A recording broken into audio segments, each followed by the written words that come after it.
मेरा नाम है स्वामी शिवानंद सरस्वती जी। जी। और मैं भी वर्तमान में मैं हिमालय का ऋषिकेश में रहता हूँ। जी। हरियाणा में मैंने संन्यास लिया था। वहाँ पर एक आश्रम में मैं बैठ कर के योग साधना करता था और योग वगैरह सिखाता था। आपके वेशभूषा देखकर हमें लग रहा है आप संन्यास लिया है आपने, तो ये मन में भाव कैसा आया आपके अंदर कि मेरे को संन्यास लेना चाहिए? सन्यासी बनने से पहले मैं 20 साल की उम्र में काफ़ी रोगी हो गया था, अस्वस्थ हो गया था। 20 साल की उम्र में मेरा लीवर खराब हो चुका था 50%। और मेरी एक अर्थराइटिस नाम की एक बीमारी हो गई थी, जिसमें हाथों पैरों की उंगलियां टेढ़ी मेढ़ी हो जाती है। तो मेरे भी हाथों पैरों की उंगली टेढ़ी मेढ़ी हो गई थी। मैं ऐसे ही घर में पड़ा रहता था। लगभग 1 साल से लेकर के 1.5 साल तक मैं चारपाई पर रेस्ट करता रहा। बहुत ज़्यादा बीमार हो गया था, वीक हो गया था, कमज़ोर हो गया था। मैं उठ करके चल भी नहीं सकता था, खाना भी नहीं खा सकता था। ऐसी स्थिति में फिर मुझे वैराग्य होता है कि भाई मुझे ठीक होना है और परमात्मा को पाना है। किसान परिवार में मेरा जन्म हुआ था, सुख सुविधाएं भी बहुत ही कम थी गांव में। तो ऐसे ही कभी कभी मेरे पिताजी मेरा इलाज कराने के लिए डॉक्टर के पास में ले जाते थे साइकिल पर बिठा करके। और वे ये बोलते थे कि भरी जवानी में मैं आपकी सेवा कर रहा हूँ, आप मेरी सेवा कर लीजिए। उस टाइम वो बात तो मुझे बहुत दर्द करती थी, बहुत पेनफुल होती थी वो बात कि भाई ऐसा क्यों बोलते हैं मेरे पिताजी। तो फिर मेरी बुद्धि विकसित हुई, तो मेरी भी समझ में आया कि भाई पिताजी भी ठीक ही बोलते हैं, क्योंकि मैं लंबे समय से बीमार था और लंबे समय से मेरी सेवा कर रही थी। तो लंबे समय से जब रोगी की कोई भी सेवा करता है तो कभी ना कभी भाव ऐसे आ जाते हैं कि भाई हम आपकी सेवा करते हैं। तो लंबे समय तक कोई भी सेवा करे, परिवार का सदस्य हो, पति हो, पत्नी हो, पिता हो, पुत्र हो, तो वो कहीं ना कहीं अच्छा नहीं माना जाता, क्योंकि उनको भी पीड़ा होती है। तो फिर मेरे अंदर एक विचार जगा, मेरे मन के अंदर, कि मुझे अब स्वस्थ होकर के ही जीना है। फिर मेरे एक गांव के मित्र थे, वे गुरुकुल में मुझसे पढ़ने के लिए पहले गए हुए थे।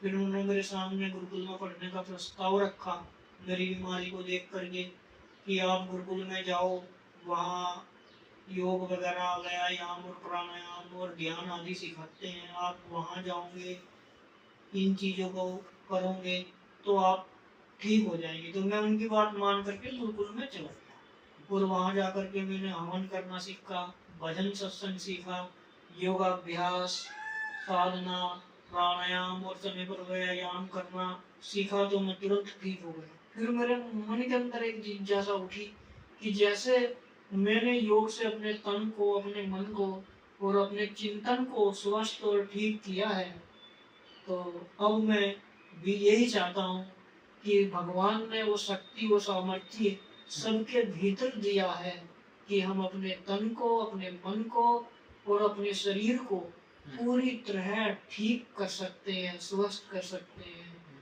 तो फिर मैंने अपने मन में एक विचार किया कि अब अपना संन्यास लेकर के भगवान को पाते हुए और भगवान के दर्शन करते हुए अब अपना जीवन हम लोगों को स्वस्थ बनाने में ही लगाएंगे। वहाँ से ही फिर मैंने संन्यास लेकर के ये योग यात्रा और योग के पथ पर चलना आरंभ कर दिया है। और ये यात्रा ऐसे ही चलती रहेगी, ऐसे ही हम लोगों को, भटके हुए लोगों को और बीमार लोगों को, हम उनके भीतर ही जो सोई हुई शक्ति है, योग द्वारा उसको जगा करके हम उनको स्वस्थ बनाएंगे और उनकी आत्मा में बैठे हुए परमात्मा का फिर से हम प्रकाश जागृत करेंगे। यही हमारी एक भावना है और ऐसे ही लोगों को हमें सुंदर और स्वस्थ बनाना है, योग से, ध्यान से, प्राणायाम से। जी आचार्य जी, आपको कितने वर्ष हो गए संन्यास लिए हुए? मुझे संन्यास लिए हुए लगभग 7.5 वर्ष हो चुके हैं। उससे पहले मैं भी गुरुकुल में पढ़ता था, सफेद वस्त्रों में था। संन्यास लेने के बाद में फिर मैंने ये भगवा वस्त्र धारण कर लिया। हरियाणा में मैंने संन्यास लिया था। हरियाणा हाँ, के किस हरियाणा में। गुरुकुल से? हरियाणा में बिल्कुल नहीं था। हरियाणा में एक छोटा सा गांव था और जी। वही गांव में हम रहते थे। एक आश्रम था, मंदिर था, वहीं पर मैंने संन्यास लिया था। फिर वहाँ थोड़ी सी रुकावट हुई क्योंकि गांव का माहौल था। गांव के लोग थोड़ी ज्ञान और योग साधना में उन लोगों का विश्वास कम है। रुचि कम होती है, हाँ। ग्रामीण लोगों का विश्वास तब्बा, तबीर, राग की भभूत और ऐसी मतलब कि जो अविश्वसनीय चीजें हैं, उन लोगों में उनकी श्रद्धा और आस्था है। और महर्षि दयानंद से आपका साक्षात्कार कब हुआ, कब आपको उनके बारे में पता चला? महर्षि दयानंद सरस्वती जी के बारे में मुझे गुरुकुल में जाने से ही पता चला, क्योंकि उससे पहले जिस गांव में, जिस परिवार में मैं रहता था, तो वहाँ भी स्वामी दयानंद के विचारों का इतना नहीं पता था। मोटा मोटी तो पढ़ते थे जब हम 9वीं 10वीं में पढ़ते थे, तो स्वामी दयानंद और स्वामी विवेकानंद की जीवनी का एक चैप्टर आता था सभी महापुरुषों का। जी। तो वो तो पढ़ते थे कि भाई उनकी जीवनी में लिखा गया था कि स्वामी दयानंद जी ने भारत में वेदों की ओर लौटने का संदेश भारतीय लोगों को उन्होंने दिया था। लेकिन पूरी तरह से उनके बारे में तो हमें गुरुकुल में जाने से ही पता लगा कि महर्षि दयानंद जी ने वेदों को जीवन भर पढ़ा और लोगों को वेद पढ़ाने के लिए और वेदज्ञ बनाने के लिए उन्होंने आर्य समाज की संस्था को बनाया। और उससे पहले स्वामी जी के कार्य के बारे में। तो जैसा दर्शकों आपने देखा कि किस प्रकार से योग ने एक सामान्य परिवार में जन्मे एक व्यक्ति को योग के इस पथ पर आगे बढ़ाया कि आज वे समाज में सभी व्यक्तियों को योग से जोड़ रहे हैं और धर्म का प्रचार निस्वार्थ भाव से कर रहे हैं। तो आचार्य जी, आप दर्शकों को आप कुछ बोलना चाहेंगे कि वे भी योग में किस प्रकार से जुड़ सकते हैं, किस प्रकार योग के बारे में जान सकते हैं? मैं सभी दर्शकों से यही कहना चाहूँगा कि ज्ञान को प्राप्त करने के लिए ध्यान बहुत जरूरी है। योग विद्या एक ऐसी विद्या है जो हमारे शरीर को ठीक करती है और शरीर के साथ साथ में हमारे मन को ठीक करती है और मन के साथ साथ में हमारी इंद्रियों को भी ठीक करती है। और जब हमारा शरीर स्वस्थ होता है और शरीर के साथ साथ में हमारा मन भी स्वस्थ हो जाता है और इंद्रियां भी स्वस्थ हो जाती है, उसी इंसान को पूरा स्वस्थ माना जाता है आयुर्वेद की परिभाषा में। अगर हमारा शरीर स्वस्थ है और मन हमारा स्वस्थ नहीं है, तो हम पूर्ण रूप से स्वस्थ नहीं है और ऐसी स्वीकृति आयुर्वेद भी नहीं देता है। हम पूर्ण स्वस्थ तभी होते हैं शरीर के साथ साथ में जब हमारा मन भी स्वस्थ हो।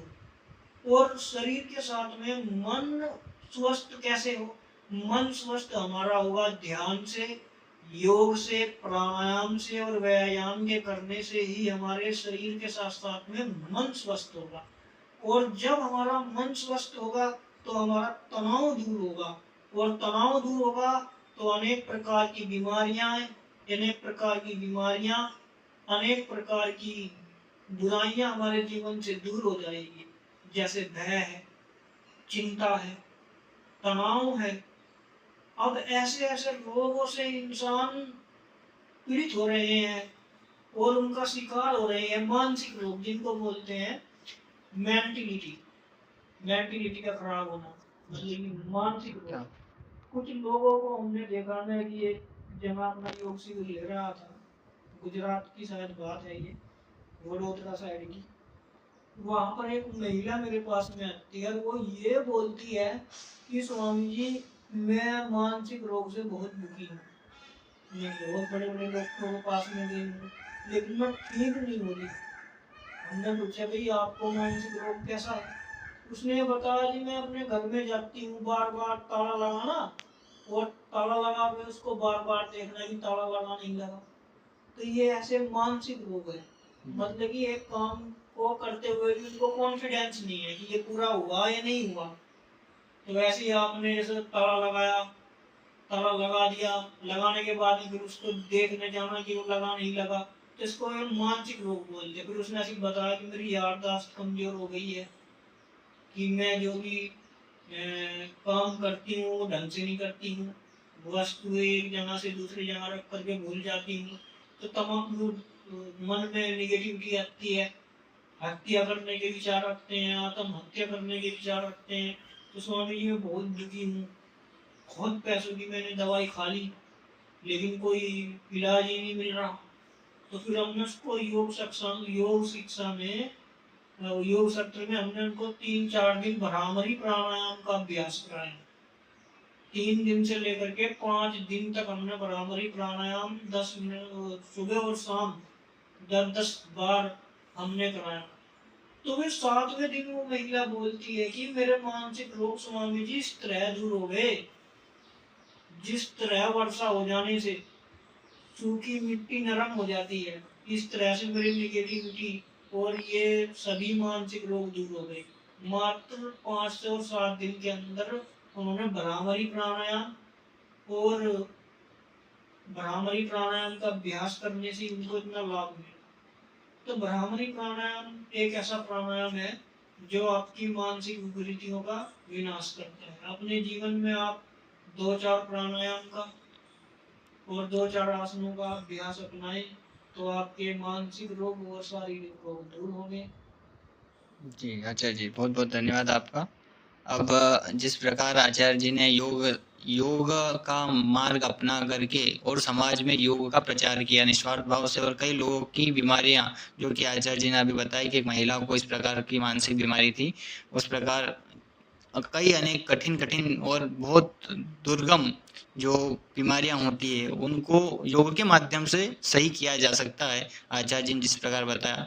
इसी प्रकार से अनेक बीमारियां जो हैं योग के माध्यम से, अध्यात्म से, ध्यान से सही हो सकती है, और हमें इन चीज़ों को अपनाना चाहिए अपने डेली रूटीन में। तो बहुत बहुत धन्यवाद आचार्य जी का। ठीक।